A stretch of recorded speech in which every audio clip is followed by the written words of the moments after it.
Hello, everyone. Welcome to your AAA finals of your high school ultimate championships here. We are at Newton Athletic Park. It's been a crazy day. My name is Danny Froby, and I'm going to be one of your commentators for today, and I'm with the lovely Emma Young. Emma, would you like to introduce yourself? Yeah, hi. I'm super excited to be here. This is going to be quite the matchup. These two teams have played each other twice already this season. Hamber has won both of those games, but Sutherland has closed that gap point-wise each time. Last time they played each other was at Sea to Sky Zone Finals with Sutherland taking half, 8-5, and then Hamber clawing their way back. So with a final score of, or a final point differential of 2 points. So Sutherland is really looking forward to coming in strong here and seeing if they can cap off their season with a W. Yeah, so right now we're looking at Sutherland, who's going to be starting with their pull. If you can't tell, it's quite windy here on the field, and something about this park is that it is quite swirly. We're kind of in a bit of a tunnel, so expect that a lot of hucks are going to get put up. There's going to be some exciting plays. People never giving up on the disc will be keys to success here. So, Emma, I'm really excited. We thought maybe this would be the matchup in finals. Definitely. And so it's no surprise that these two teams are here, but they are not without their challenges to get to this place. So can you tell me a little bit about what you like about this Sutherland team to start? Yeah, you know, talking to their coaches before the game, one of the things they really wanted to mention was just that this team is a really ragtag group of multi-sport athletes. They've got their stars for sure, but they really have been playing together for a long time. Big family vibes on this team. They're really playing for each other here. Their goal at the beginning of the season was to make it to this final game, and they're not surprised that they're here, but they are really proud of their hard work to get to this game. I'm not sure if you could tell from that pull, but very clearly it's windy, so Sutherland coming down with a zone look to start. Yeah.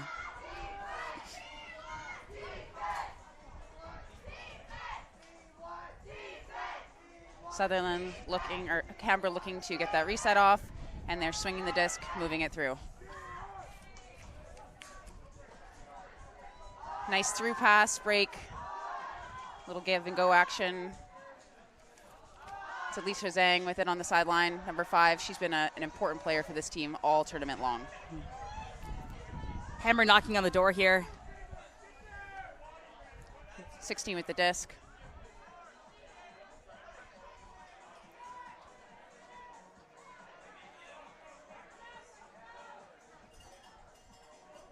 Really patient offense so far by this Hamber team. Sutherland's defense is doing a good job of containing it into the handlers. Hamber undefeated this season. I'm not surprised that their offense is looking this calm and collected. They haven't found a team yet that has really pushed them like this Sutherland team has. Big hammer is not completed. So Sutherland getting their first crack at O.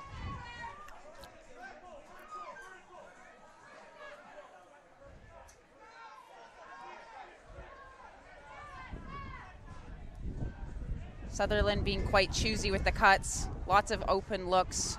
Aiden opting to make that huck play, and it is not completed.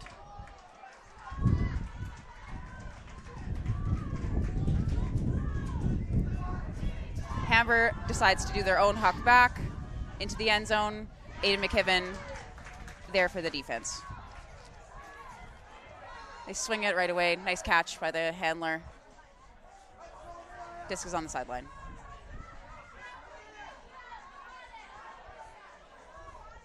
A little bit of a miscommunication.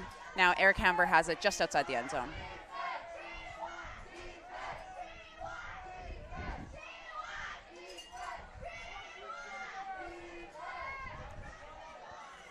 We're isolating Zhang first. She gets looked off.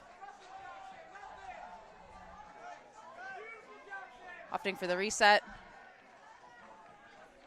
Amazing grab by number 9. Another great grab.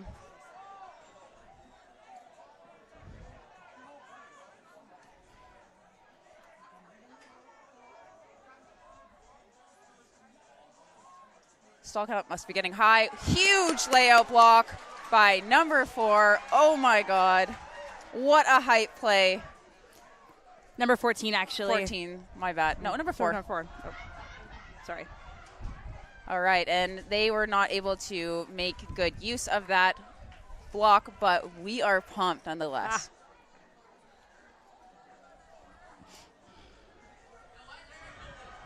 Eric Hamber with another big huck again. It is caught by number 87 for a quick dish for the score, the first goal of the game. Yeah, that's number 14, Arya Bharti, with the goal there. Getting up big, just making a nice, calm grab with some pressure defense on him. Nice work by Hamber. Now, Emma, we saw a lot of hucks go up. Mm-hmm. Do you think that that is a genuine strategy by these teams, or do you think that's something because of the nerves of being in a final? That's a good question. I talked to the Hamber coaches before this game, and in their quarterfinal matchup against McNeil, which actually went to Universe Point, they were looking lots of red lights on their hucks, so they were really trying to hit their unders consistently. I did ask whether that was going to be the case for this game today, and their coach said that it's going to be really wind dependent. They'll be looking to green light a lot more downfield hucks, understandably, and sort of holster on the upwind, work it patiently up the field, and as you could see from that last point, lots of calm and collected handler movement. Great D on by Sutherland there to force a turn, but aside from that, handlers from Hamber not looking too stressed. Let's see how their D-line looks now. Yeah, there's definitely a few people that we'll see being highlighted on both O-line and D-line, and that's kind of just the nature of high school ultimate. These teams, like, even if they are deep, you'll usually see the same 7 to 10 players playing the whole game in important games like this. So expect to see a lot of these players, get to know their names. They're amazing, talented players, and you're just going to see excellence from them this whole game.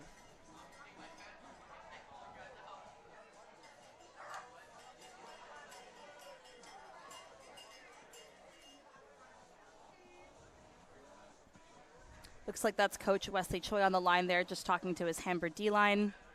Coaches for this Hamber squad, Wesley Choi, Edward Guo, and Mew Shirewa, who isn't here right now because she's playing with the UBC women's team at College Nationals in Milwaukee right now. Do you want to talk about that, Danny, a little bit before this point gets up? Yeah, well, there's actually a big group of us that were not only watching the semifinal games on this field, but we were also streaming the UBC game versus Carleton. So it was very exciting. That was a Universe Point loss, unfortunately, for UBC and for Mew, the coach of Hamber. But maybe their team can be on the winning end of a Universe Point game here today.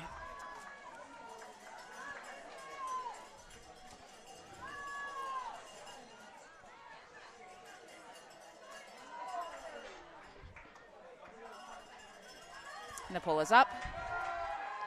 As you can see, the pulls are struggling to even get past half, which is just a testament to how strong the wind is coming from the right side of your screen through the left. So Hamber opting to do a zone look as well, which is unsurprising with the conditions of the weather right now. Aiden doing a nice high poppy throw to Georgia Smith, to Roberts.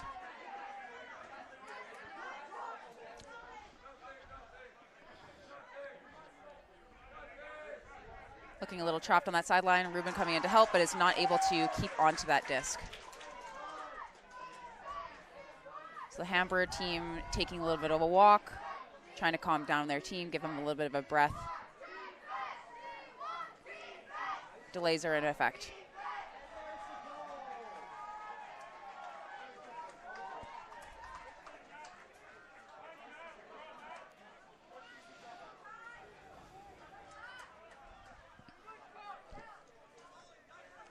Hamber looking quite trapped on the sideline. This is obviously the goal of the zone, is to get it to a sideline to make it a lot harder.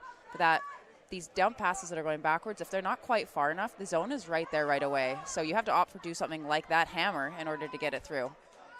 But they're right back to that sideline. Hopefully they can make these passes nice and quick to get out of this trap.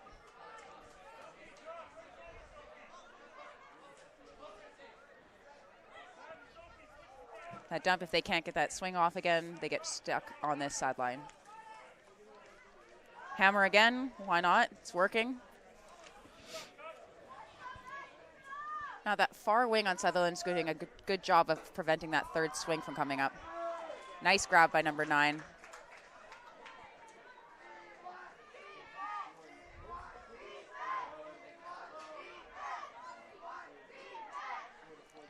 Zhang trying to communicate with her teammates exactly what she wants.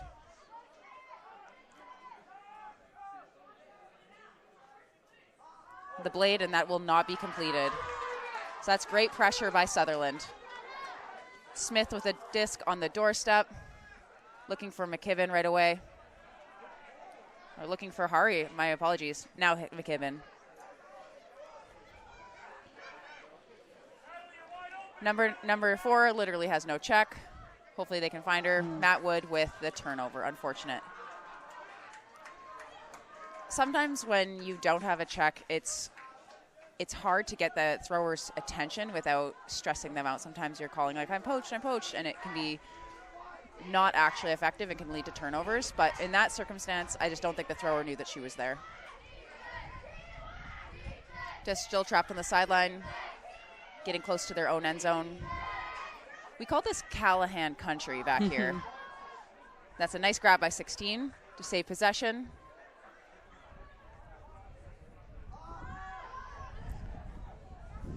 Again, a nice grab. Sutherland's really making this Eric Hamber team work to get out of this, what do they call a coffin corner as well? The coffin corner.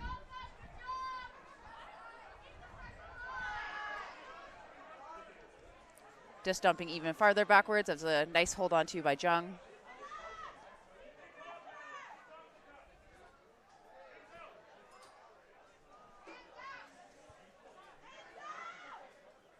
They elect to throw a nice huck upwind, but of course the deep is just sitting there waiting for that throw to come up. But Eric Hamber not really having too many options at that point. Aiden McKibben elects to huck it back. That's easily defended by Jung on Hamber.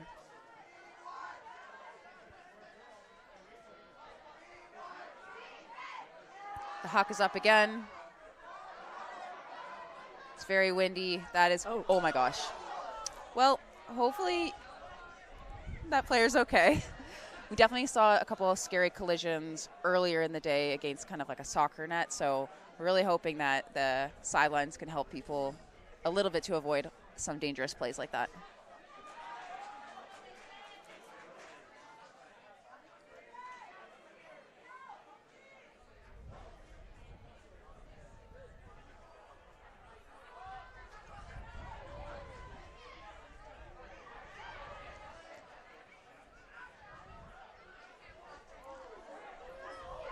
Nice grab by that Sutherland player.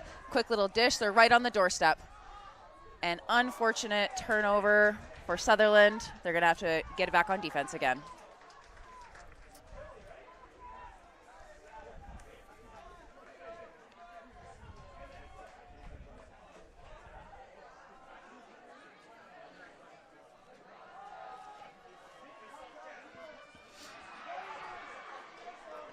This Sutherland defense is quite spread out, but you might not be able to see it off camera, but there's somebody way, way deep of this deep player.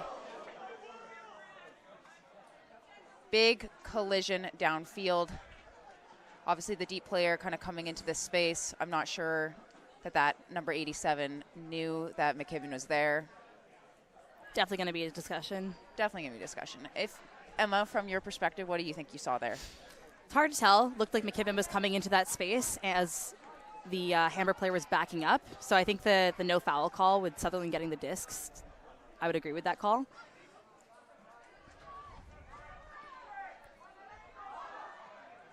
Number 4 with the disc with a nice athletic grab. Swinging the disc with a wind, just picked that up right at the end.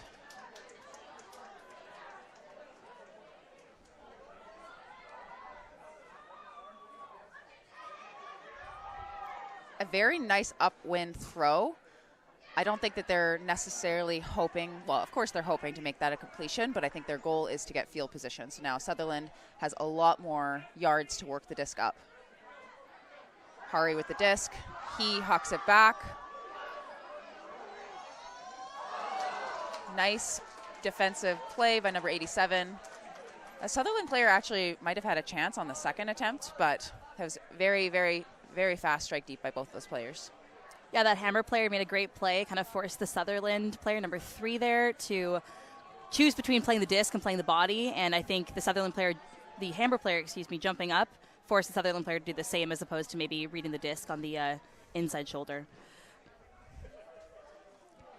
We might just have a low-scoring game on our hands here today, Emma. I would agree, especially with all these zone looks. Yes, zone, it's quite gusty. It's very challenging. These are some talented teams. Obviously, these are talented teams. And the fact that they're having this much trouble getting the disc upfield is a testament to the weather that we're experiencing today. That disc popped up. Nice grab with focus by number 16. Disc back on that sideline. Nice blade around. I love that throw. So nice.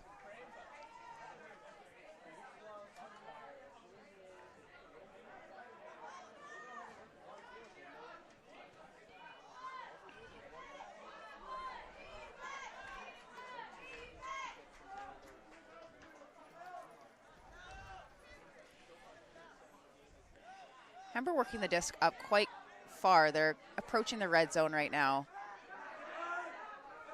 Lots of people just open. They just need to stay patient. Just keep working with their handlers. Alicia at the end zone makes a catch.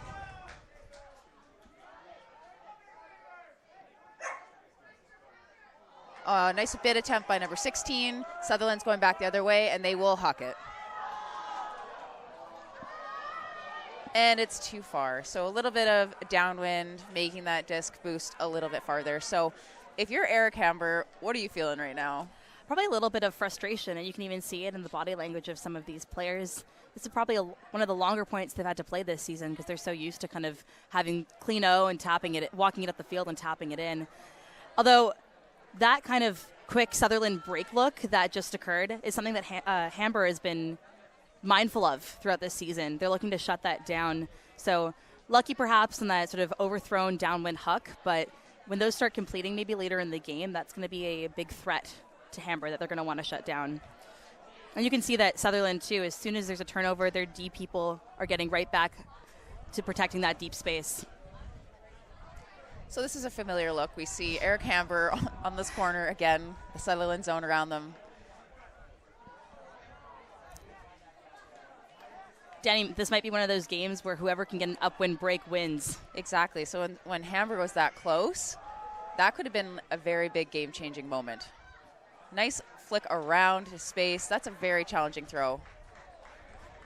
Looks like there's a call, potentially stall down.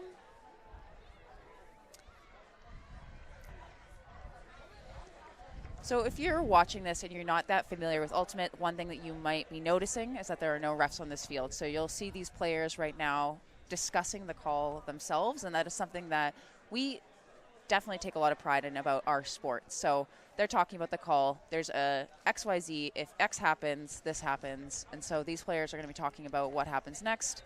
They're calm. Their demeanor is they're listening to each other. It's just a really great tool for young people to be working on these types of things. And especially in an important moment like this, it's so hard to keep your composure, and what a good skill to have. Absolutely. And I know the Sutherland coaches were talking about how mindful discussion as a part of their sort of spirit ethos when discussing calls is a big part of their team identity. Well, it shows. Nice little scooper over the top.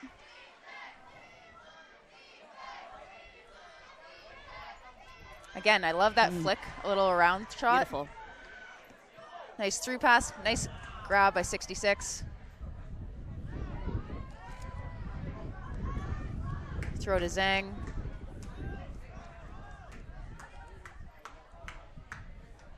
Back to Jung, across. That was deflected, but 16 was able to hold on. 66 right on the doorstep. And that is an upwind goal for Eric Hamber. What a long point. I don't even know how long that was. That must have been like 15 minutes. Yeah, I agree. That was a grinder. And again, Hamber's composure coming out. It's 2-0 right now.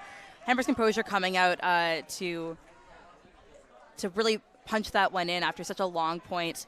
And you can see they're going to Nicholas Shum, number 66, every time. They want the disc in his hands. He is the backstop of this Hamber offense, just really calm and collected with the disc, making those nice around flick throws upwind, just super composed. Now, Danny, Anyone here that you have your eye on? You were mentioning Alicia Zhang's name earlier on this point. Yeah, well, it's hard to not notice her on the field. So she's been a player. She's been playing for a long time, and I actually, little anecdote, I met Alicia when she was in grade 6 or grade 7, where she went to one of my summer camps, and she was already a really good athlete then, but she's just really blossomed in the last couple of years. So I got to coach her again in club in grade 9, or maybe it was grade 10, and then now she was recently selected to the under 20 national team. So she's going to be representing Team Canada in Poland this summer. So on the field, she just makes really smart decisions, like much smarter than most juniors make. And it's not like throwing shade at juniors or anything like that. It's just a maturity and when you haven't played as many important games, sometimes you make riskier choices. She has a level of maturity that is very unusual at this level. So you'll see her not only making calm, composed choices, but also flying on the field. Oh, so my goodness. People like to overthrow her because they like to see her making sick layouts, and she does not disappoint. No, full extension, just no fear. You can see her game face when she's on the field. She is so dialed in, and just what a remarkable player to be having on that Team Canada U20 squad this summer competing in Poland. Can't wait to see what she does there, and can't wait to see what she does later in this game. And Danny, she's not the only Team Canada player on the field today. We also have a representative from Sutherland, Aiden McKibben. What do you know about him? Also been coaching him for a long time too. I have such a soft spot for him. He's one of those kids that when you coach, they're always asking for feedback. They take the feedback, they implement it right away. You could just tell right away that he was a special athlete. So if you'd asked me 3 years ago if I thought that he was going to make Team Canada, I would have said 100% yes. So some stars on the field today, and we wouldn't expect anything less out of a finals, but it's super exciting. So I think Sutherland called this timeout. Definitely. Just an opportunity for them to recenter, focus on playing their game. You'd see that their heads are up. Looks like their spirit and intensity is really there. They're looking to probably come out here and have a nice clean O point, work at the disc well upwind, and get back in this game. It's only 2-0, right? There's lots of time left, and they're wanting to show what they got here, not let Hamber's momentum take them down. Honestly, this is a really tough spot for Sutherland to be in, going upwind for their offensive hold. I do not envy them. That is definitely hard, but if I've seen anything from this team, it's fight. So this next point matters a lot. Absolutely. And you can see Sutherland's not taking it lightly with the line that they've put on there. You've got Georgia Smith, you've got Ruben Hari, you've got Aiden McKibben, as mentioned, and Matt Wood. Lots of experienced club players on that line there, along with a bunch of other talented athletes as well. I think you mentioned number 4, who made a really sick grab last game during the semifinals, Sutherland versus Guilford Park. Yeah, do you want to explain that? Wild. Oh, what a grab. Do you want to kind of paint that picture really quickly before the pull goes up, Danny? I don't even know what happened, but the throw went up, and I think it was like trailing edge. Like she was falling. She caught it like on its edge. It's really hard to describe, but when we saw it happen, the whole stands were like, whoa, it was really cool. So I'm on the hype train of her. That is Natalie Sheffley, number 4. Oh, so I also found her phone in the bathroom, and Natalie, if you were watching this later, you should check your photos because we took a lot of photos of my cute puppy. So great bonus souvenirs for you from this tournament. And look at Sutherland there, huddled up, really kind of trying to get dialed in with the 7 on the line. Hamber ready to pull on the other side there. They've got lots of familiar faces out there as well, ready for some grindy defense. Now, Danny, do you expect Hamber to come down in a zone look, or do you think they're going to try person? I mean, why fix what ain't broke? You know what I'm saying? I think the zone is definitely putting a lot of pressure on both of these teams. I know that Hamber's strength is that they have a lot of defensive looks, so I wouldn't be surprised if they came down in something that's a little bit more poachy and a little bit less specifically zone. Mm-hmm. And they have the heads-up players to play that poach look really smartly. It looks like they are doing a zone. Right now there's a big IO window, which Sutherland's not really taking advantage of. And Ruben Hari, you'll see him filling that spot a little bit. Now it's Sutherland's turn to be trapped on that sideline. Nice catch by Wood.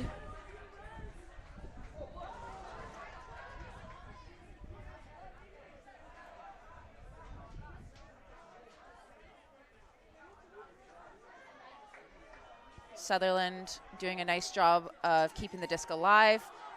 I wish they would look a little bit more to that sideline. Nice recovery grab by number 16, Roberts. I'm actually surprised that Sutherland isn't taking a little more deep looks, especially, oh, there we go. It's a little bit floaty. That's a nice grab by Eric Hamber, number 37. There's a bit of a confusion on the field whether there's a call or not, but there is not. Sutherland doing a zone of their own back, but Hamber just missing on a nice blade around. Good attempt there by number 37, Jacob Wong.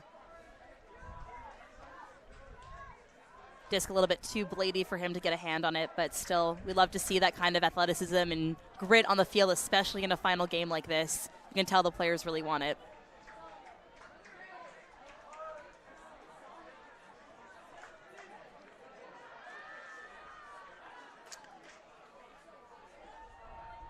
There's a bit of a discussion about where the discs should be coming in, because if it curled out the side versus if it went out the back at a specific place, that does kind of impact where you bring it in.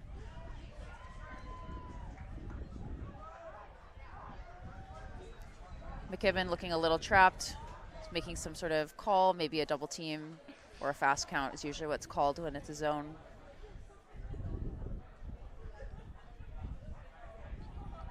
Nice through pass to Smith.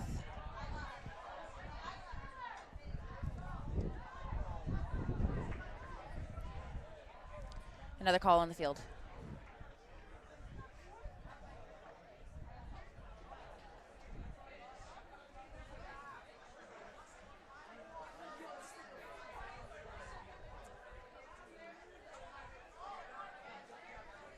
Disc back on that sideline. Swinging back to the middle.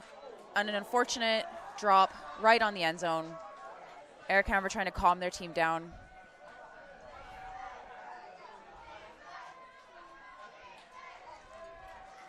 So you saw Hari touch the disc. He's counting delays, so you can't really stand over the disc or wait for the disc. You have to pick it up right away.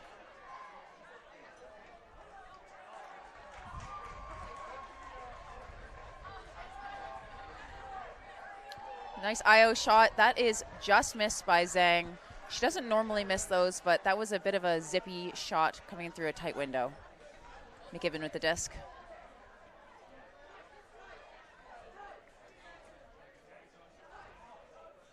The Scuba to Wood, to Smith.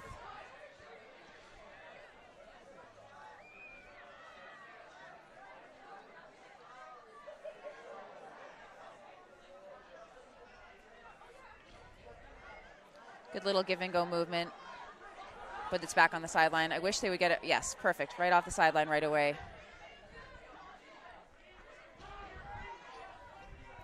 This Hamber zone is doing a really good job of kind of flexing depending upon where the Sutherland's offense is.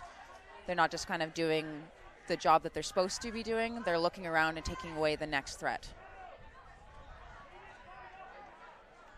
Nice dump swing.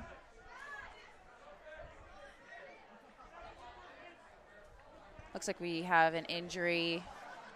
I would put money on it being a cramp. I would say so. That is 66, Hamber's main handler. He cramped actually during their quarterfinal game and also had to take an injury sub there. Unfortunate, sometimes your body just betrays you after these long games of Ultimate for 2 days. Looks like he's got some Gatorade with him too. Get those electrolytes in and hopefully he can recover. You can see the rest of the both the Sutherland and Hamber players are distributing water, Gatorade to their players to keep them hydrated. It's a long point so far. Take advantage of this break. And do you have any idea why high school athletes, especially the male matching athletes, cramp so much more than adults? That's a good question, Danny, and I'm no scientist, but I would probably say it just comes down to preparing your body for a grueling weekend or midweek tournament like this. A lot of these high school athletes feel like they're invincible, right? They're making these big plays, but maybe aren't as experienced with disciplined recovery, so stretching, icing, all the kind of things you want to do after long games of Ultimate. That would just be my hypothesis, though. What are your thoughts? Yeah, I definitely think it's a nutrition thing, and also in adult club, you won't see people playing every single point for like an entire tournament. So these athletes also do log a lot of minutes. So combination of those two things, of not necessarily taking care of themselves as good as they probably could, and also playing a lot of minutes. Sutherland's, I'm liking their offensive flow right now. They're moving the disc quite quickly. They're just not able to get that through pass up into the cutters.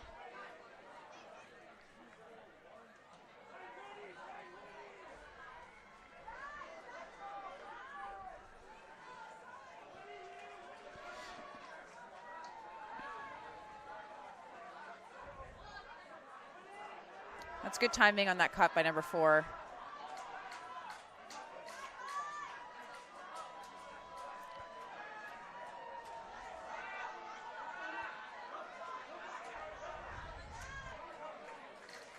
Nice through pass to Smith.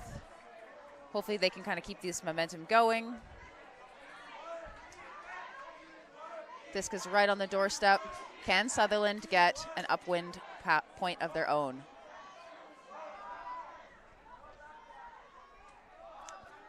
Alicia Zhang hunting here. Not able to come up with a block. But Not surprised that was happening. Players looking pretty tired out there, Danny. It's been a long point, and they're going to throw it all the way back down. Oh, that huge was an bid attempt. Exciting bid by number 87. Jacob Wong there. He had the attempt earlier in the game, and you can see that he's not afraid to make big plays like that. Just in order to to be able to fly like that after a full field sprint and get up and have to play defense, come on, that is so difficult. Nice grab by number 4. She makes everything look so exciting. I'm obsessed with this player.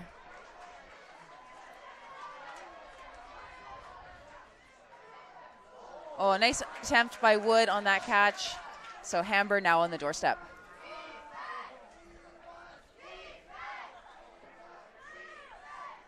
Zhang right on the line. Looks off the first pass. She hits number 9 for the goal. Right into the hands there. Perfect throw by number 5, Alicia Zhang, to Shaylin Wu, number 9. Sutherland was so close to getting that upwind point back. And it's just so demoralizing when you're playing such good offense and you're raking it all the way up, and then the other person just punts it all the way back down. And that is the strategy. So you can't fault either team for doing that, and they're both doing it, but it's so deflating when that does happen. Absolutely. Now, in that corner there, when that turnover occurred for Sutherland, it looked like a lot of the players were all on one half of the field. They weren't really using the space or the width of the field as well, as they were kind of getting a little bit more tired and the defense was clamping down. So I think we should hopefully look to see Sutherland adjust and use the width of the field as they kind of get a little bit more tired, as they get closer to that end zone there. One thing that's big, especially in Juniors Ultimate, is to be heads up on is sort of having what we call end zone eyes, just getting a little bit too close to the end zone, getting too excited, and then throwing your hard work away with a couple risky decisions after some calm offense further downfield, wanting to kind of put it in for the score. And Hamber was just not having it. They were playing hard all the way until they forced that turn there.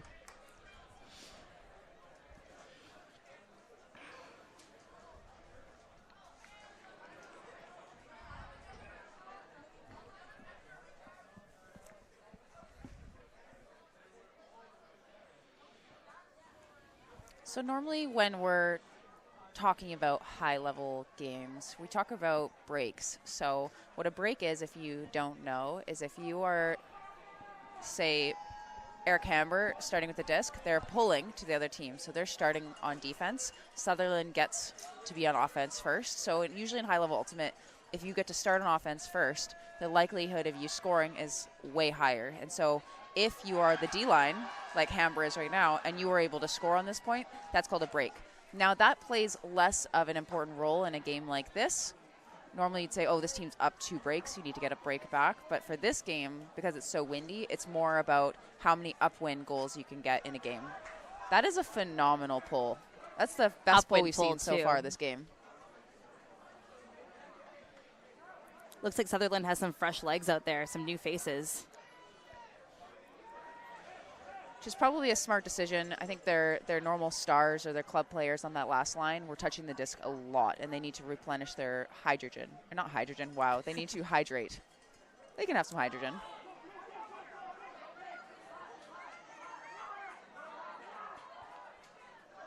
Nice attempt by Sutherland on that bid. Can Hamber get another upwind point?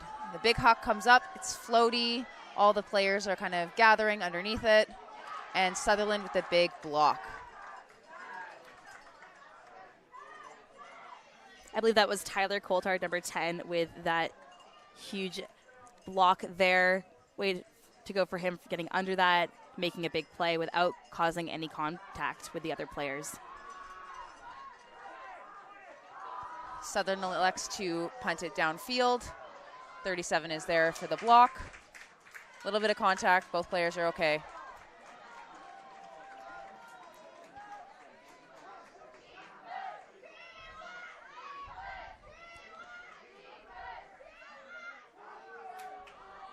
It's actually really refreshing to see some person defense because I really love watching these teams actually cut in space. That's Alicia Zhang with a huge layout score for Hamber for their second upwind point of the game. And are you surprised? No, I'm not surprised at all. I'm actually really, really excited. That combination of Jung and Zhang has been killer all tournament long. You'll see Jung getting the first pass and just boosting it to Alicia, just like full trust mode. And Alicia, again, doesn't disappoint. No, so impressive. And those two players have also played together on Club Team Mischief in the past. They know each other really well. And I believe both of them are in grade 12. So this is going to be their 5th year playing school together. Just so much chemistry on this Hamber squad. Such a storied program, too. They have done such a great job building up these players all the way from grade 8. They've got 5 teams at their school, 3 juniors teams, junior A, junior B, and then a grade 8 team, and then 2 senior teams. So the depth in that program is really there. Everyone on the senior team knows how to throw. They're athletic. Just really, really impressive. You know, what's most amazing is that the Hamber senior B team is one of the best teams in Tier 2. I know. Just speaks to the depth of that program and how excited kids at Hamber are to be playing Frisbee, which is, we love to hear that. Now, one thing that I did mention in this last point that I was really excited was that Sutherland was playing person defense for a bit, and it allowed us to see Eric Hamber's offensive flow really, really run, and it was very effective. So if you're Sutherland, do you think you would play person defense anymore? I like that they went to try that look, especially after not having a ton of, or they had more success with their zone, but not being able to cause a turn or punch it in. Going to that person defense look early on in the game, just seeing how they match up is a smart decision. Now they're able to take that information from that point, see how quickly Hamber scored, and I would probably, if I were them, go back to zone defense that next point. And one thing I also love about Hamber is when they do set up, when it's a person defensive set, they bring a lot of their male matching players more into the handling space, and they let their female matching players kind of run the show downfield, and it is very effective for them. Other teams, so far from what I've seen, haven't really had an answer. The depth on the female matching side of this Eric Hamber team is unmatched. Yes, they're fast, they're aggressive cutters, and they are great throwers as well. Like you saw that put from Jung to Zhang for that score. Just confident, downfield, confident with the disc in their hands. Really, really skilled talent on the female matching side for Hamber and the male matching side for Hamber as well.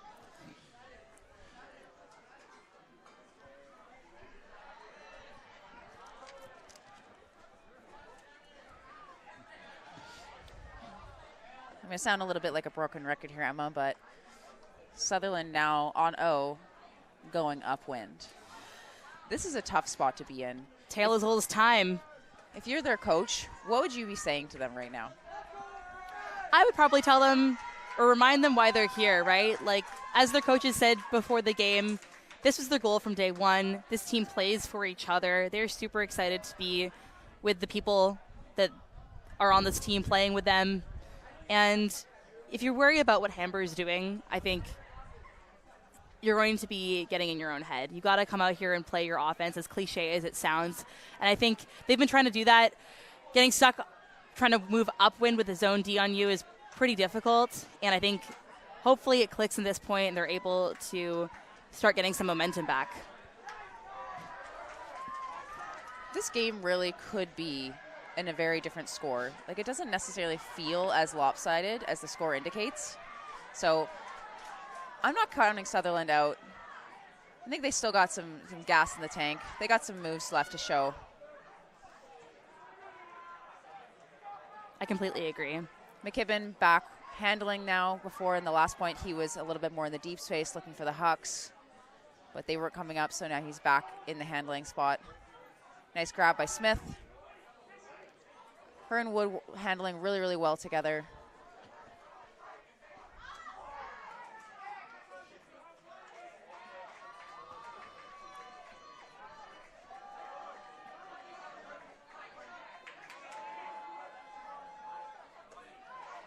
Disc still trapped on the sideline. Little scoober. There's a foul called on the play.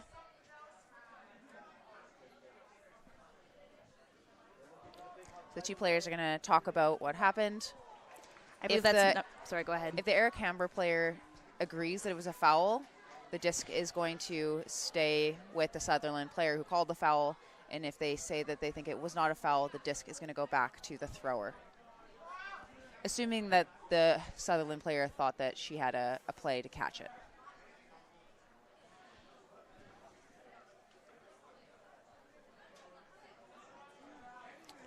Looks like both the teams are electing to have their coaches come in and help. So sometimes in Ultimate we'll have coaches that come on the field, and their job is not to have an opinion or to say what they think happened. Their job is to explain what the rule is. So for example, Edward Guo can come on the field here, or Blake Merrilees, any of them can say, if you think this happened, this happens. If you think this happened, this happens. And then still letting the players advocate for themselves.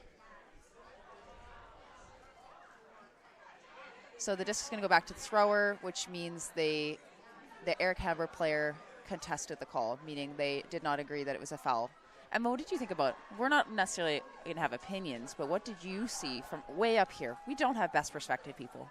Definitely not best perspective. There's a whole line of Sutherland players there kind of blocking our view a little bit of that exact spot on the field. But I thought the throw was a little bit off its mark. I could believe that it might have been hard to catch even if the defender wasn't as tight. Right. Matt Wood on the end zone line. It's looking really crowded. They make a, very athletic catch by the Sutherland player. That wind really took that Frisbee, but it looks like there was a call on the field. I'm seeing foul kind of hand signals by McKibben here.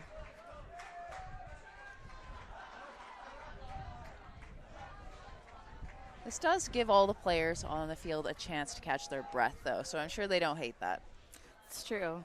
On the flip side, though, it does also give them the opportunity to, or Hamber the opportunity to sort of shut down some of Sutherland's momentum here. That's true.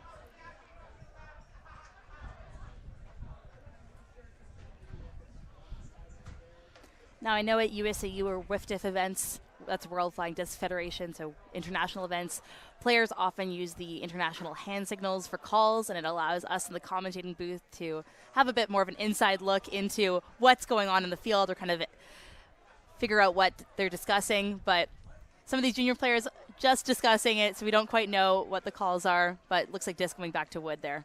It is fun to kind of pretend like you think you know what they're talking about and pretend like it has nothing to do with Frisbee. Totally. That's my favorite. Okay, so Smith with the disc. Still with the zone around her. It's looking pretty crowded. Wood on the sideline.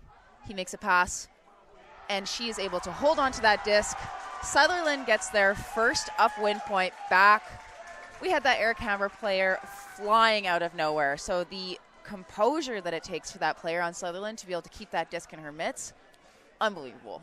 Yeah, that's Taylor Roberts, number 16, with that goal. She plays HPL, High Performance League Soccer, and is actually going to be playing at Dalhousie next season. Amazing. So not a stranger to intense sporting games, and you can tell by that grab, just super dialed in. I've heard from her coaches that she has a bit of a death glare when she's on the field. You don't want to mess with her. She is ready to play, and play she did in that last point there. I also want to shout out Sophie Pather, number 2, who had that sick grab, falling grab there, and a bit of the discussion prior to Sutherland punching in that goal. She's been a main player for Sutherland as well.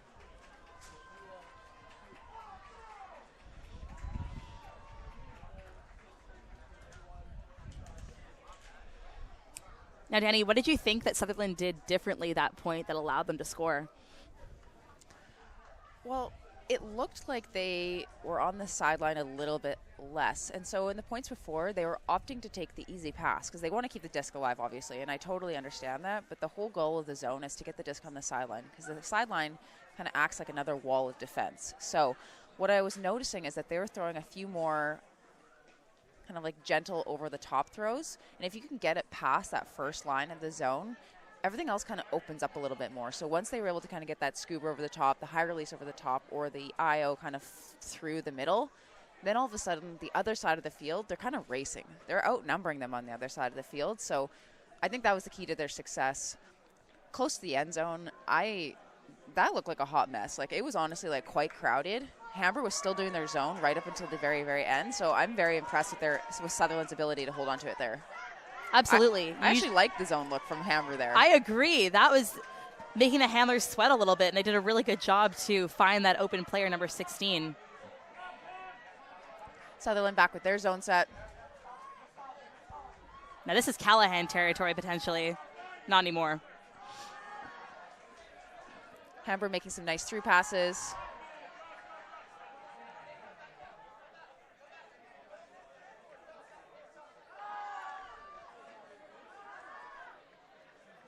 Oh, we have another cramp. Oh, is same player.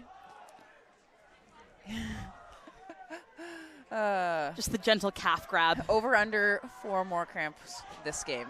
Emma, over under.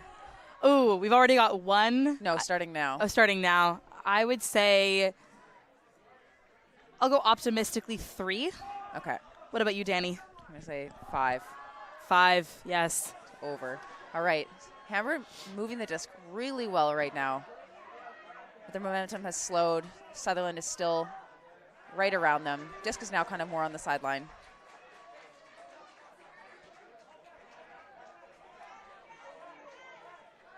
Still on the sideline.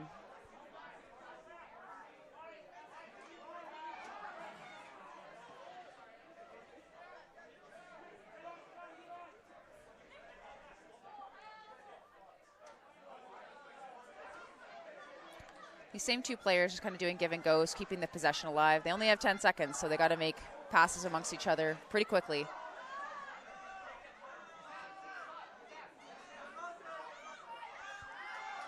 Nice scuba over the top, leading.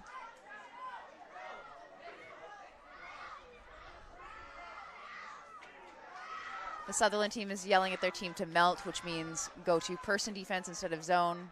Sometimes it's hard to hear when you're in the heat of the moment. Although, as we saw last point, zone this close to the end zone is a viable look. Yes.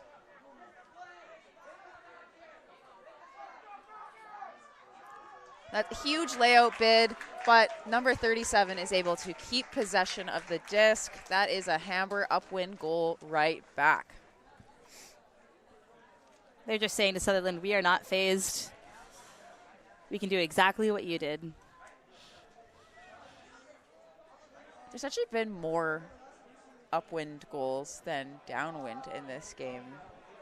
And if I'm going to be making any predictions, I would say when they're going downwind, they're really punting it. Whereas now both teams have kind of settled down a little bit. And when they're in their upwind mentality, they're thinking possession. And so both teams are kind of a little bit more in a possession mindset going into the upwind space. So that might be a reason why we're seeing more goals up there than we thought originally. And in any of the other games, we've been seeing it mostly downwind. The majority of the goals have been downwind.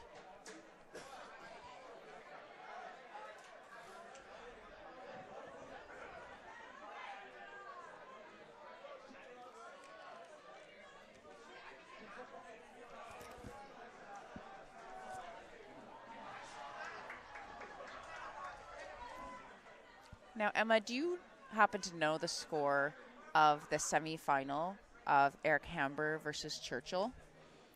Eric Hamber versus Churchill. You mean This Eric Hamber versus? Oh, yes. I don't off the top of my head. It wasn't close. It was more like 10-4 or something like that. Yeah. Okay. So I know Sutherland, they just came off of a very intense Universe Point win against Guilford Park. And that was a very exciting game because we had never seen Guilford Park play against any of these teams. And it did not disappoint. It was a Universe Point game. Both teams were grinding, making huge athletic plays. So Sutherland had that big, momentous, overcoming win there. Maybe showing a little bit of signs of fatigue here. Yeah, that's a huge emotional drain after a Universe Point game. You're just so into that moment, and to have to go and play another big emotional game after can be just totally exhausting.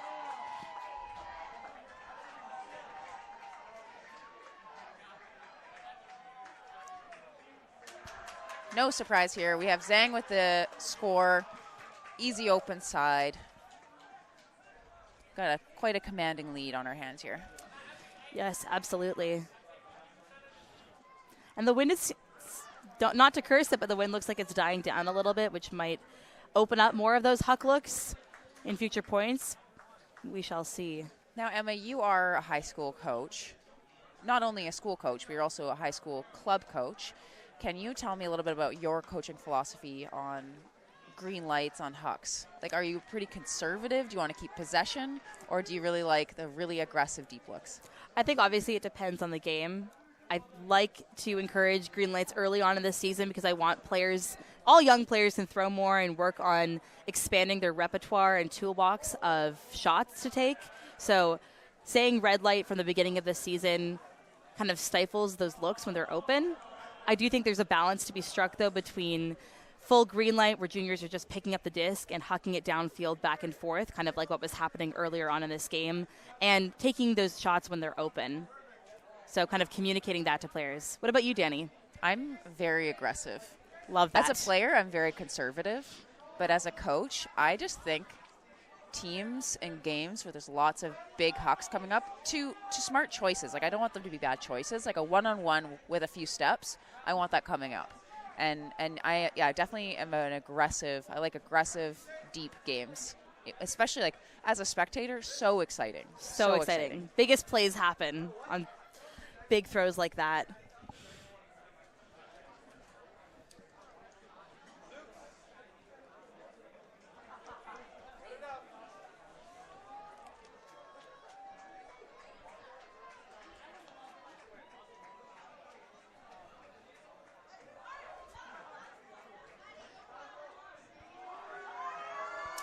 So a lot of the normal faces that we see from the Hamber team are not out on this line, so we're getting a good opportunity to get a look at the depth of their squad. So everyone on their team are amazing, and so we get to kind of see everybody hit the field now.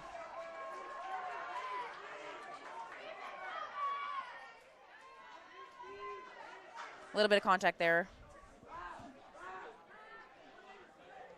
Nice through pass to Wood. That's a great find by McKibben into the end zone. Another goal there for Taylor Roberts. She's punched in both of Sutherland's points so far this game. She just looks like an athlete. Absolutely. She's smart. She knows where the space is. She calls for the disc. Sometimes when you don't have a check on you, it could be harder to make those catches because you have this time and you kind of like get in your own head, but full confidence, full composure there. And that's a story with the Sutherland team. You know, they do have their top-end ultimate club players, but a lot of this team is new to Frisbee, but not new to sports in general. There are a ton of high-level soccer players, volleyball players on this team, just general multi-sport athletes. There's a football player as well. And I think that just shows on how aggressive they are in making their cuts on the field. The confidence with which they play defense as well. Just really impressive athletic team with Sutherland, which I think is a common trend with this program in general. Now, Danny, as a high school coach, when you're recruiting, is there any specific sport background? If you could pick one background that you would, I think I already know your answer, I but love this question. What would you pick for a player? It's a tie between It might be a bit dark horse. Basketball and, I mean, that's not dark That's horse. not dark horse. Badminton. Wrist snap. Wrist snap, yeah. Badminton yes. players have really quick hand-eye coordination. They make great handlers. Their 1-2 steps are really explosive.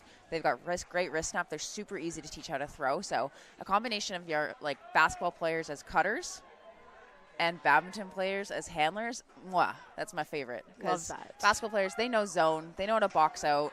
They know pass and move. It's very similar. And I know a lot of people would say soccer, and I don't have a soccer background, so I'm definitely biased. I'm a big fan of basketball, but what about you?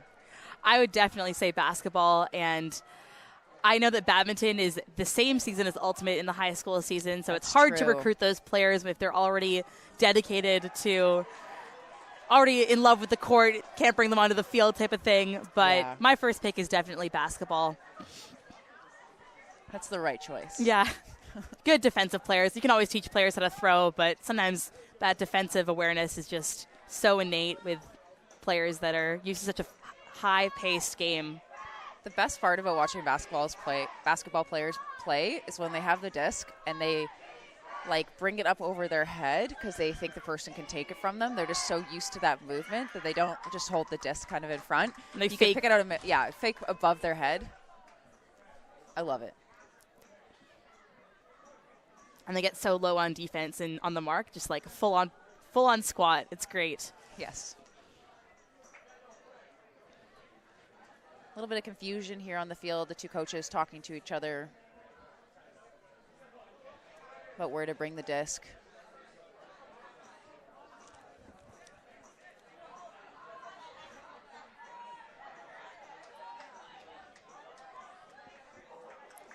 Everyone walking the disc back. See our starting line a little bit more back out here for Hamber after that 10-second rest.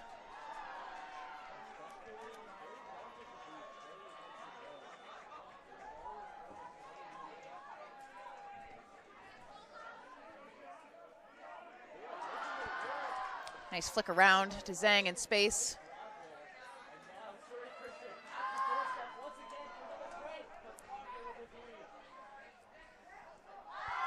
Big flick around, nice blade to Jung. She makes a nice backhand pass and a nice flick to space. That is a gorgeous throw to number 37. Eric Hamber looking so composed out here. Now, Danny, like you said, so composed. What would you say if you had to pick one aspect of Hamber's game right now that you're most impressed by? I really like their variety of throws that they're able to make, and this is again kind of like my bias as a coach too, where I find that when you have more types of throws that you can do, the field opens up, and you see that more in zone than anything else. So if you have a high release flick, maybe you can throw it a little bit edgier, so like blades, scoobers, high release, like pop passes. It's just so much more fun, and you're seeing this. Like Hamber did 2 flick blades in a row, and then it just opened up the whole field. So I would definitely say it's their throwing arsenal, or their throwing toolkit is the most impressive to me right now, especially after having a couple years without Frisbee. That's a great point. Yeah, a lot of these kids, it is their first school season since 2019. So really the teams that have been putting in that work in the extended off season due to COVID, been working on their throws, playing club, playing league, wherever they can, are the ones that are coming out on top here. Now, speaking of club, if you are watching this and listening to this, and you are a junior ultimate player in the Lower Mainland or anywhere where there is a club team structure, you should register for tryouts. The Misfit umbrella program has got so many teams you can try out for. Rain in Richmond, we got the Vortex program in the Surrey area, and then we have Canyon and North Van. So there's tons of teams playing summer club. I'm just going to put this out there. It's game-changing. Absolutely. You meet so many new friends from different teams, and you get so much better. You usually get 3 practices a week. You get tournaments. You're going to be a different player by the end of the season, and you're going to have lifelong friendships. Emma, you might be coaching a team, aren't you? I am. I'm super excited to be coaching Mischief Women's, which is in the Misfit program this year. And just the talent pool that we've been seeing at these tournaments and throughout the high school season, I'm super excited for tryouts next week. Also, congratulations on that coaching position. Thank That's you amazing. so much. I'm very excited. I've played on Mischief for 2 years, so I'm excited to kind of give back to that team and that program now that I am no longer in the junior system. Speaking of Mischief, when I coached Alicia Zhang, number 5, and Kat Kang, number 6, who's in the zone, were both on the team that I coached. Amazing. And they're both starters then, so no surprise. No surprise. Nice through pass to number 4, my favorite player. Everything she does is just awesome. She's so springy on the field. I really like these IO throws into space because even if you're a little bit off, there's no one over there. There's no D, so you can be a little bit more gutsy with that pass.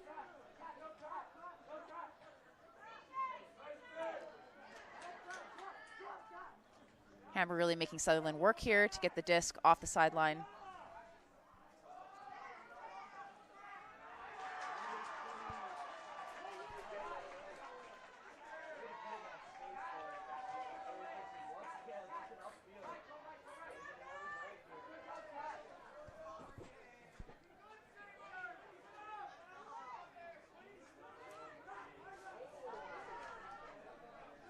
Sutherland being quite patient here, using their fakes to try to move that zone. Matt Wood goes quite far back, makes a nice catch. 66 is cramping again, so that's 2? 2. Okay. Well, no, one. One Since okay, we okay. we But made it's the bet 3 for him. Does that have bonus today. points? Oh no. It's cramping is like one of those injuries that kids do get like made fun of, or people make light of it, because it's just like basically a nutritional injury. You don't have enough kind of fuel in your body, and your muscle just like spasms and it locks up. Oh my God, he's being dragged off the field by Wesley Choi. So it's not like one of those injuries where it's like a sprained ankle where you're like, oh no, like this person might need to go to the hospital. Like it's a cramp where the likelihood this person can probably get back in the game is pretty high, but at that moment they go down. Sutherland making a nice pass down the sideline. Looking to dump. Really not able to get that full swing off. That swing is so important to break the zone open, so I'm really hoping that they can make that when they make this pass backwards or through, that they can swing that disc. Number 4 with the catch. Unfortunate turnover. Hamber going to be going back the other way.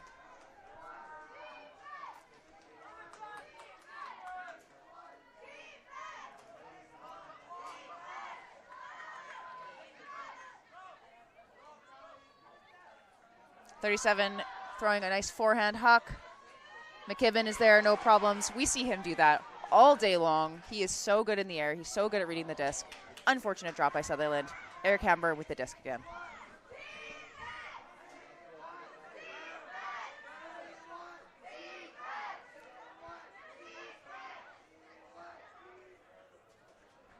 Number 87 went down. He's holding his knee, but I don't know if it's a cramp or not.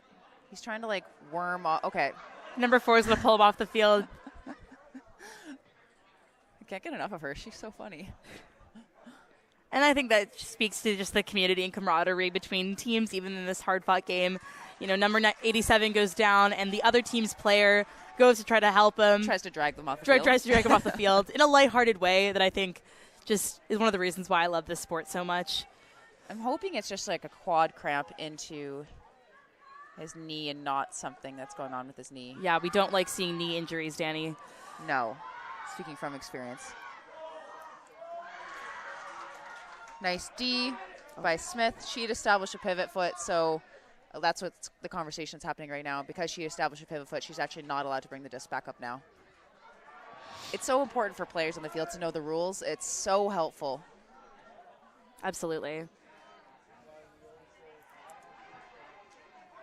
If I were them, I would take an opportunity or find an opportunity to throw deep. That was a nice pass. That was good movement by Sutherland. And you can see they're kind of clumped on that half of the field again. And I think if they took one more second, maybe spread out a little bit, they would have been able to move the disc laterally a bit more as opposed to sort of punching it up into where the defense was. They do another huck upfield. McKibben's like, not today.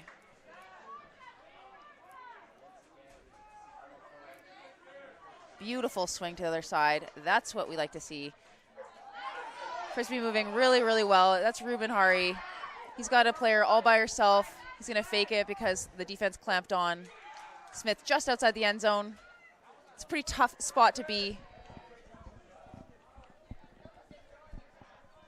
Nice throw into space. Will it be contested? Absolutely not. And she number 16, again. She's on fire. Taylor Roberts. Get her a crown.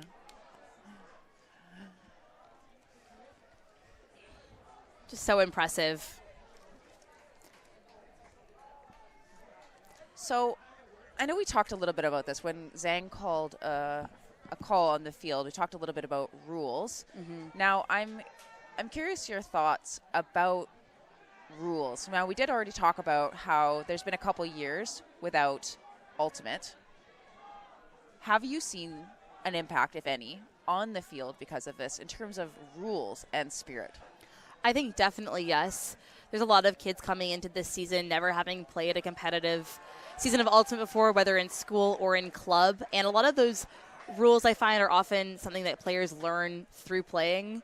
They're not, ideally, obviously, they're getting it at the beginning of the season from their coaches, but because the responsibility and the onus is on every player on the field to be making foul or rule calls as opposed to a referee or a coach on the sideline, you start to see the gaps in that knowledge a lot more when players don't have that experience under their belt, being forced to make those calls, and also just watching Frisbee and getting the opportunity to see other players make those calls, whether at the college level or the professional level or other high school teams. Those conversations are super important in building that repertoire and understanding of rules, knowledge, and use. And similarly with Spirit, which is one of the most important rules in my opinion, just knowing how Ultimate differs from so many other sports. What are your thoughts, Danny? I mean, obviously I want to echo everything you said. I think it's a big difference. I think a lot of the times when I'm talking to teams at this tournament, a lot of people kind of tell me about their games. I've never heard people complain about teams not knowing the rules as much as I have this weekend. And whether that's like a bad call kind of to win, potentially, we kind of saw that happening a few times this weekend. And one of the aspects of Spirit is kind of assuming best intentions and not doing an eye for an eye. So it is something that is an important thing to grow, and I know it's something that BC Ultimate and us are going to be focusing on next year, is to get a little bit ahead of teaching the rules earlier in the season so that everyone's on the same page. A little bit more front work to make sure that the end of the season is a bit smoother. We don't see an issue with these two teams. Both these teams have a lot of really experienced players who've played club, and so they know the rules. We don't see any Spirit issues here. Hamber with the huck. I don't even think 97 knew that it was up initially. McKibben with the disc. No problems. And just as you can rely on number 16 to be catching goals, you can be relying on Aiden McKibben to be catching those giant D looks. Now, unfortunate choice there with that defender waiting to snack on that disc.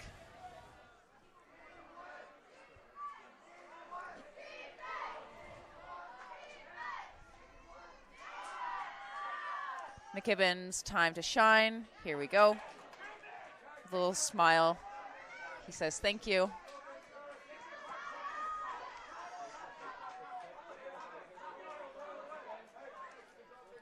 Nice fake by Hari.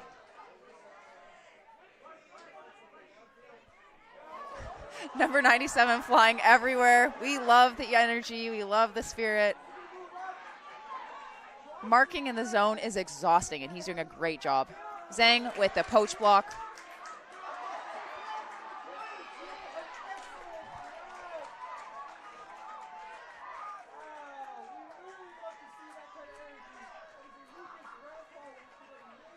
Scooper over the top. And he flings a huck into the end zone. Aiden fighting for position. Gets a little bit tangled there. Looks like it's a bit of contact. Both players are down. Now, what did you think about that play, Danny? Did you think there is a foul call or just some incidental contact there, which is unfortunate, but sometimes happens in games like that?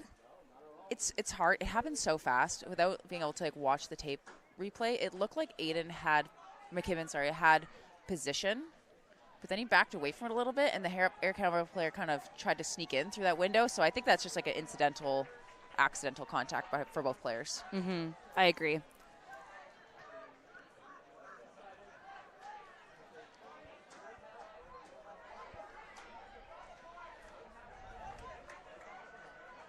Unfortunate drop, uncharacteristic drop. Jung trying to calm her team down.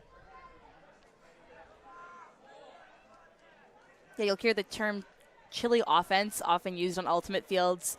Just means like taking all the grit and hype from defense that you want to be playing with and just calming it down on offense. Yeah, they say rock and roll on D. That's a nice shaped throw. I like that idea. I don't think their coach, Edward Guo, liked that idea very much, judging from his body language, but I think it's an exciting choice. Yeah, they say rock and roll on defense, and they say reggae on offense. Nice. You're that was definitely a chillin'. little bit more rock and roll on offense there from that very rock player. and roll on offense, and I'm a big fan of rock and roll on offense. As you've said, yes. I do like a really clean and composed offense, too. Like, I try to make my teams play boring points, but I also really love exciting points. It hypes your team up. Totally. And it's fun to watch.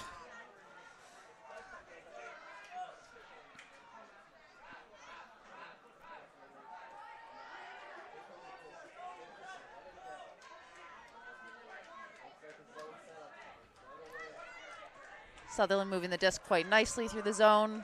Zone looking quite tired, which is unsurprising. Hammer a little bit too far out of the reaches of Hari.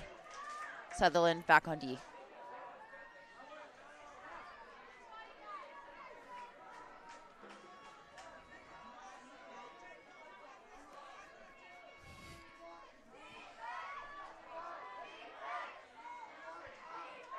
Zhang with the disc in the red zone. Aiden with nice reset defense, but then gets a little bit turned up. Laying out catch, just dropped on ground contact. That's Jamie Jung. That was a nice bid attempt. And again, that you see that chemistry between Jung and Zhang, just putting that disc into space for Jung, the trust, and unfortunately didn't complete there, but also Jung has been running hard in the cup. That's a hard play to make when you're tired. I wonder what their step count would be at right now. Would they have closed all of their rings, do you think? I think so. I remember hearing a stat that Ultimate players... Oh, that's so hard. Nice D. As a coach, as a sideline, you need to be yelling at your team. I actually just yelled it by accident because I couldn't help it. Sometimes, like, the coach and the player and me comes in. They can't hear me. Don't worry. I was not... Unless they listen to the giving stream them right now, in which case they should get off their phones and focus on the game. Focus on the game.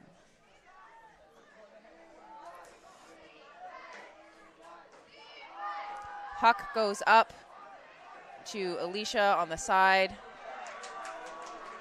That is a visionary throw. Do you think Alicia was his intended target? I think when Alicia Zhang is on the field, Is that she's she's always the intended target, Okay. especially when you're throwing into the end zone. No, that's fair. Just that's fair. number 16 just throwing her open there, and she knew what to do, using her speed and just decisive movement to get separation from her check and just make a great play.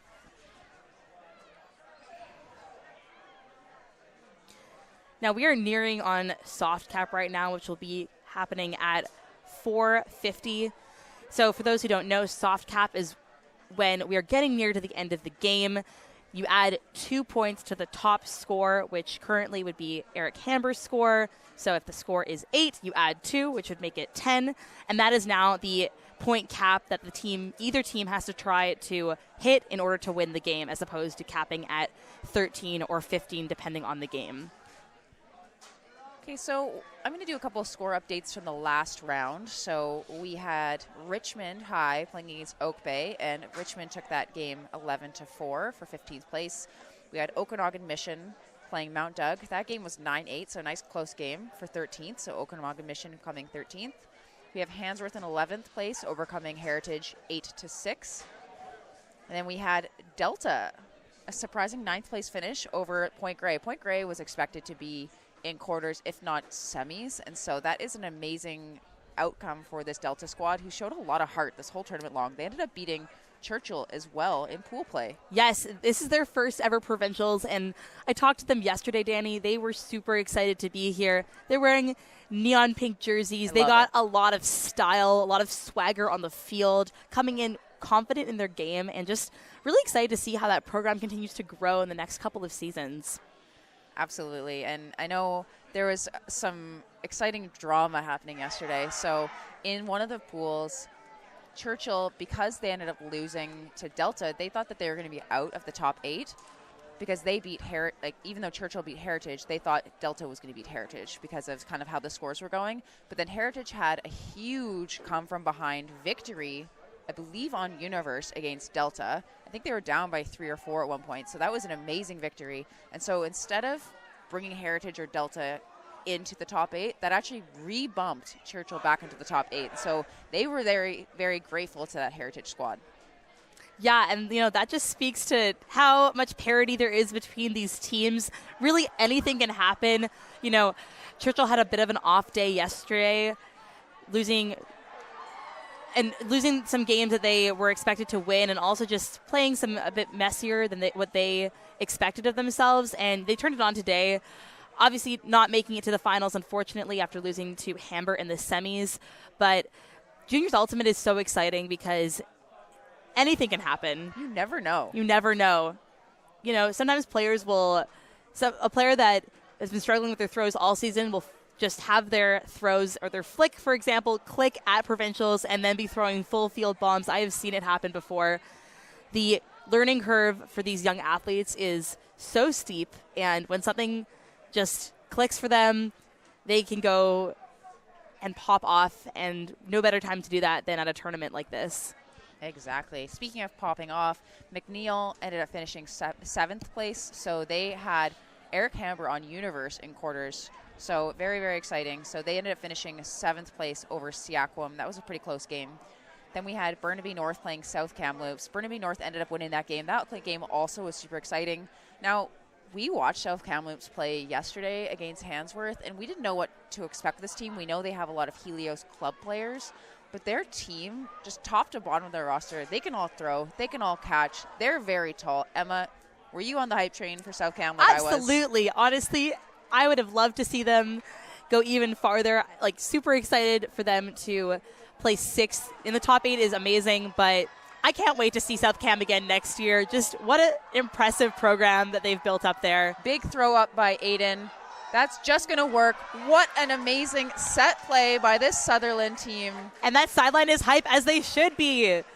And there's a call on the field. Is there a call? Is there a call? The players are getting off the field pretty fast. What? Why are they? Oh, they're trying to speed it up, maybe? Perhaps, yeah. So time is running out. Like we said before, soft cap is fast approaching, so Sutherland wants to get this pull up. No time to celebrate that amazing huck. But that's the kind of exciting plays that I know you and I are looking forward to. Maybe that second half can show a little bit more of that. Yeah, so when they set up vertical there, that player, he ends up slashing for an under. It gets faked. The plan the entire time is for that under to come around and for him to cut all the way past the stack into that corner. So even though there were 4 defenders kind of aware that that was happening, they weren't able to catch up because that player running to that back corner had the full momentum. You can see all those Sutherland players having their hands in the air, signifying that they are ready to begin the point. Meanwhile, Hamber, they've got time on their side here and are using every last second that they have, just calmly calling the line, getting ready for their O point here.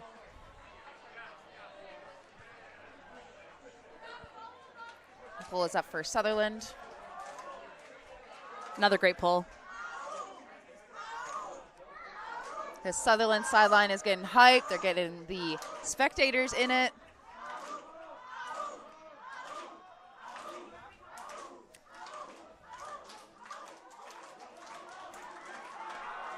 The huck comes up. Zhang, Aiden, and another player on Hamber. Alicia Zhang comes down with it. We are unsurprised. She looks like she's in a little bit of pain. Makes a good choice. To Jung, of course.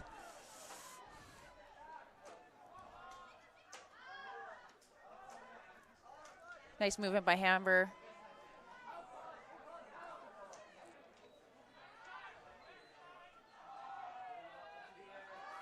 Nice pass goes out. Huge bid by the Sutherland player.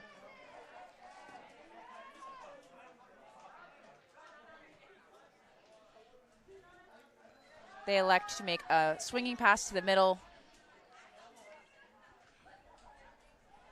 Nice handler slough here in the lanes to take away all the open side options. But then they're able to capitalize on that and cut up the line just outside the end zone.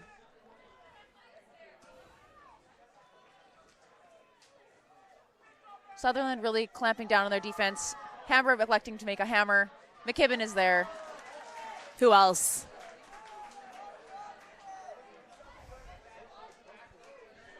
The play should really be just throw it to where McKibben is not. I think that's a great strategy, but he takes up a lot of space in that deep zone there, just really dominant. And it's not like he's one of these, some of these teams out here, they have some really big athletes. He's not exceptionally tall. He's just extremely intelligent at reading the disc, and he's very springy. Very explosive for sure. As you can see in that hard undercut.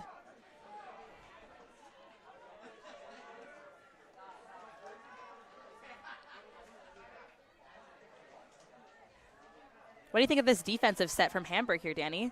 Yeah, they're obviously trying something a little bit new, doing some sloughs and some poaches. They make this big huck up. 37 comes down with the big sky grab.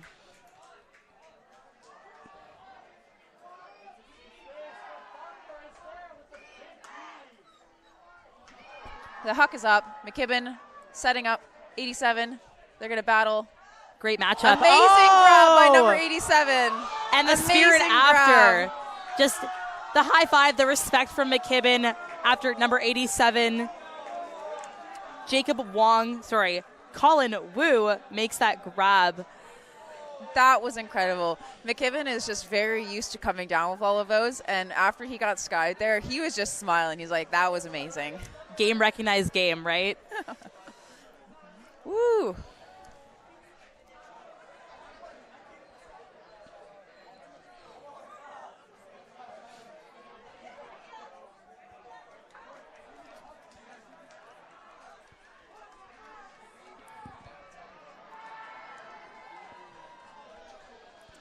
You got about 7 more minutes until soft cap is on, so Sutherland really kind of in a tough spot at this moment. They basically need to score rapid fire in order to stay in this game.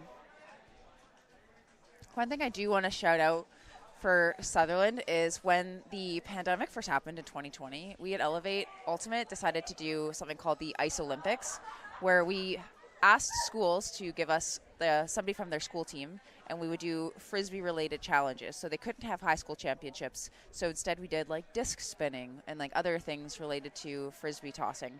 And we had full rounds, 16 teams, then 8 teams, then semis, and then finals. And the finals were actually judged by World Games athletes. It was pretty epic, and Sutherland managed to be in the finals both rounds of Ice Olympics that we did. So, and it was this squad of athletes because they were in juniors. They've been playing together for a long time. They've had spirit for a long time. As you can see, when McKibben is getting skied on this other side, he's giving high fives, he's smiling, he understands that an athletic play is an athletic play. Normally he's on the winning end of those, so it's okay to lose one every now and again. Every now and again.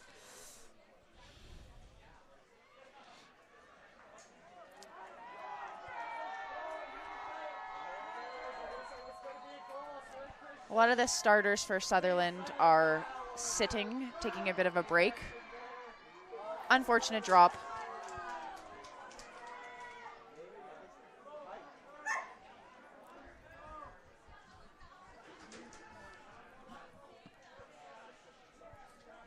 There's definitely a call in the end zone. Perhaps a pick called. Looks like he's catching up with this player there.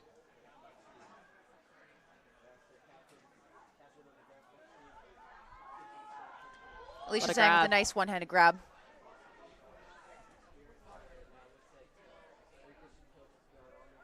Resetting the disc to the middle. Swinging. A little bit low for that player. Was not able to hold on to it. Sutherland with another opportunity.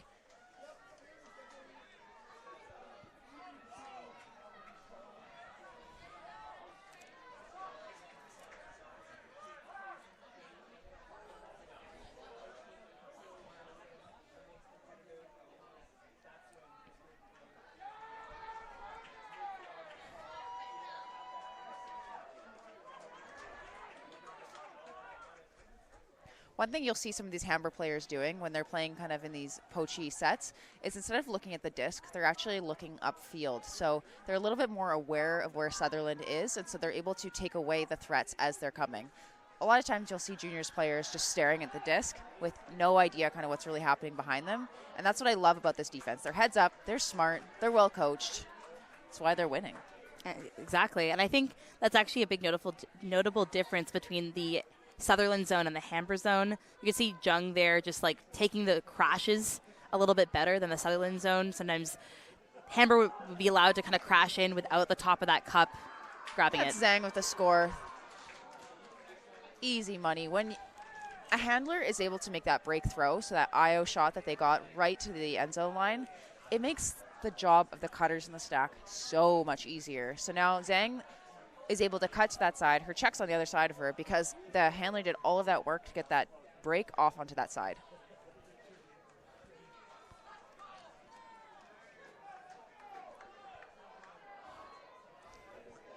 I hate to say it, but I do not think Sutherland's coming back from this one. Not with the time that we have left. Unfortunately, I would have to agree. But, you know, still got some time on the clock there. And if I'm Sutherland right now, I'm just thinking about ending our season on a high, right? Playing for each other, which I think has been the ethos of this team from the get-go. You can see how much fun they're having out there, even through these hard points, getting a couple new players on the line and just continue to play hard and play for pride, right? As one of their coaches told me, this is the farthest the Sutherland team has gone since 2015 when the coaches themselves, who are all Sutherland alumni, were actually playing at provincials. So really impressive season for this Sabres squad. I would be so proud of their efforts here, Danny, wouldn't you? Absolutely. I think a lot of them have another year too. So we're excited to see the Sutherland squad come back next year as well. Yes, now, one thing that I do want to mention about Hamber, have they lost a game this season? No, they have not. They're called the Evil Empire for a reason. They are undefeated this season, and for good reason. Just there's been some close calls. Sutherland has brought them some of those close calls, too. Absolutely. There's been a couple close calls even in this tournament. South Kamloops had a good game against them. McNeil, that was a nail-biter on Universe. Mark getting a little close.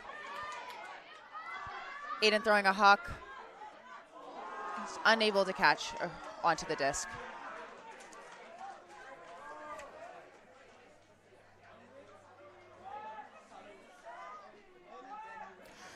And for a team that hasn't lost a game this season, sometimes you see in games where they are being pushed, teams like that can struggle when they're challenged. But I think this Hamber team is super composed and just professional with how they play. Big huck going up. Can Jung hold on to it? She cannot. The Sutherland player getting her mitts on it, batting it away. Huge D there from Sophie Pather. One thing I want to mention is if you are a player and you haven't been playing much early in the game, and then when the bench, quote unquote, opens up a little bit and you get put on, that's a really tough spot to be in. You're maybe not warm anymore. You've probably got a lot of nervous, anxious energy because sidelining is stressful. So any of these players that are coming out after being kind of cold and maybe not playing in the first half, kudos to you. You're playing super well. It's not an easy spot to be in. We've all been there. Jung with the block kind of just ended up in her hands. She's got Alicia all on her own. The nice mark took that away, but Jung still ended up throwing it anyway. Foul on that play. Now, Danny, I don't know about you, but even if there was contact on that throw or on that catch, it looked like it might have gone over both receivers' heads. So I don't know if it would have been caught even without the contact. What are your thoughts? Yeah, I don't think that she had a play on the disc. From what I could see from up here, we could be wrong, but I mean, this is the tough part about juniors is because, I mean, there was body contact. There was a foul. Did she potentially have a play on the disc? That's a different story. So I think there's some rules that people kind of get a little bit mixed up a little bit, but there definitely was contact there. undisputedly.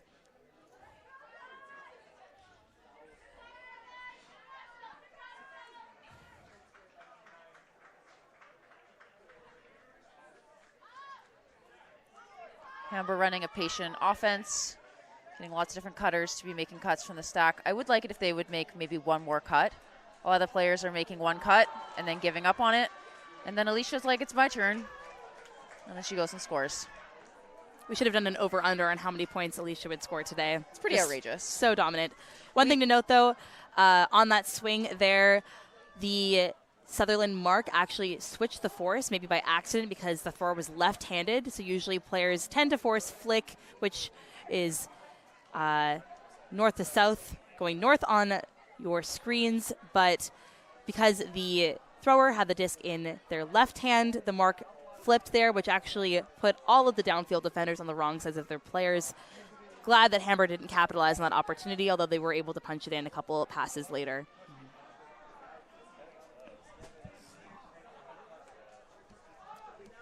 When it ends.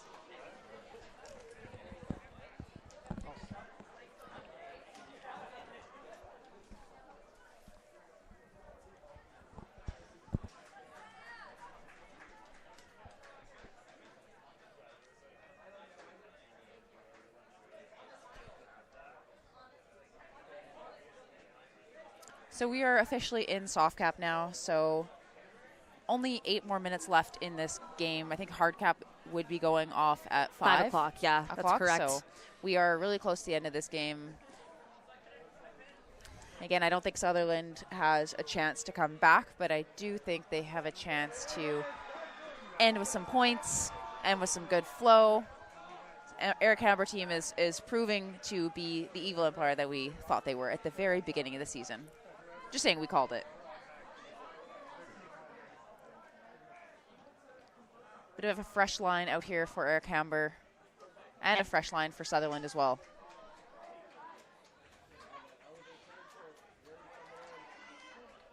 Nice cut by number 7. Unfortunate turnover. It's Ethan Fung with the disc.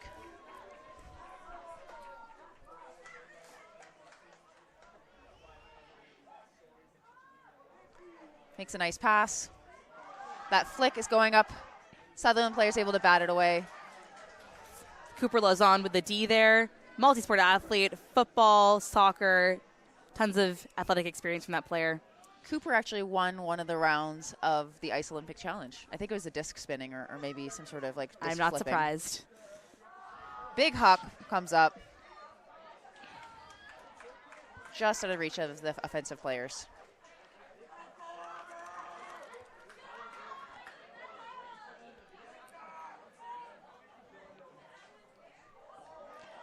Ethan Fung hucks. It is not completed.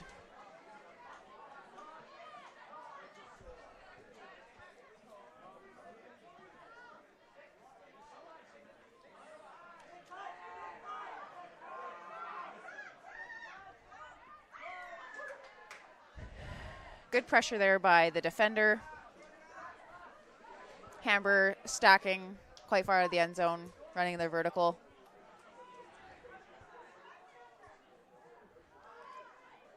Nice catch by number 97.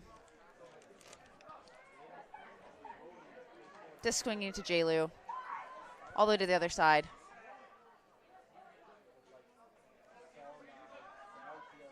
Frisbee caught right on the doorstep.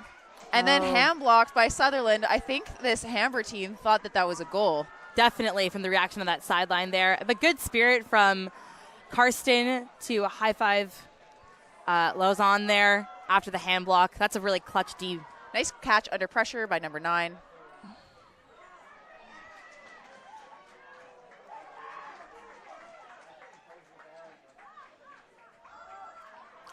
And gets Big one right back. Big interception. Those two are having a really good battle.